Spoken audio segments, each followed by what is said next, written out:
really sad about it is I pray for the president all the time, and I tell him that. I pray for his safety and that of his family. I think now we have to pray for his health, because this was a very serious meltdown on the part of the president. I expressed my appreciation for what our troops have done in Syria, and by all accounts from the generals, they have just really done the job very well that he's now pulling out. The explanation for that is what we asked for all members of the House to hear, and that was supposed to be tomorrow, but now they somehow postponed it today. My concern that I expressed to the president is that Russia has for a long time always wanted to have a foothold in the Middle East, and now he has enabled that to happen.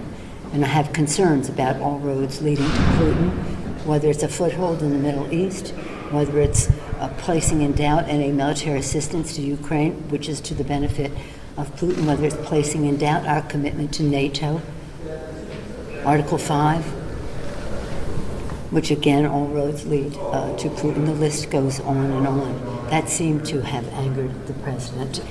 We've now seen over and over the extent to which Nancy Pelosi is almost uniquely able to get under Trump's skin. And she did it again, coming out in a press conference after a meeting with the president that went expectedly south, and saying that she's concerned for Trump's health. And the reason that this was such an adept swipe is that it's Trumpian by nature. She's figured out how to use his style of attacks right back against him. And we see these types of attacks by Trump all the time, wherein he'll take a jab but present it as concern or worry or just something that many people are saying. And it's completely petty and juvenile and, well, yeah, it's pretty on brand for Trump. But it drives him nuts when Pelosi does it because he doesn't know how to respond to his own strategy. He's a one-trick pony, which is why it was equal parts predictable and pathetic when Trump took to Twitter right after the statement by Pelosi and wrote, "Nancy Pelosi needs help fast. There's either something wrong with her upstairs or she just plain doesn't like our great country.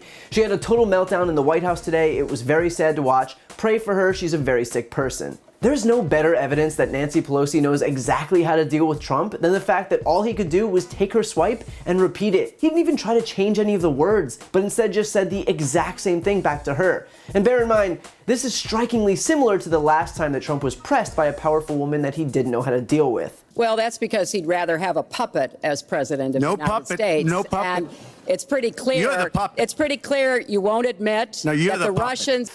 No better comeback to "you're a puppet" than "no, you're the puppet." But it actually managed to get worse for Trump from there. He also took to Twitter to try and throw the idea of her being unhinged back at her. He tweeted a photo of her standing up to him with the caption, "Nervous Nancy's unhinged meltdown." Now, let's just skip by the fact that it's going to be a really hard sell to call someone else unhinged if you're Donald Trump.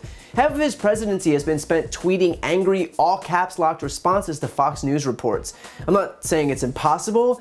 I'm just saying betting odds probably don't favor Trump if we had to guess which person was truly unhinged in that meeting. But the photo itself backfired spectacularly on Trump, in that it shows Nancy Pelosi standing up to him, literally, while the president looks small and his generals look ashamed. How he or anyone on his staff could possibly think that this makes her look bad is beyond me.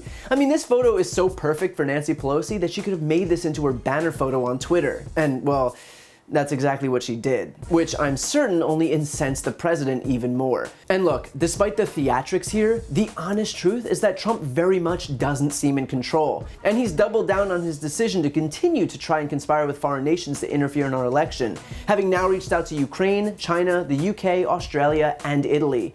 But despite the egregious illegality of these acts, he's not only failed to show any type of remorse for breaking the law, but actually doubled down, using it to attack Democrats and Adam Schiff and Joe and Hunter Biden and the deep state and the intelligence community inspector general who he appointed and the whistleblower and even his own Secretary of Energy Rick Perry. The list goes on, and that's due to the fact that no matter how hard he tries, none of these baseless attacks are sticking. The fact is that Trump knows that he finally got caught in the act, and yet that his response is to be even more lawless is just further proof that he's not fit to hold office.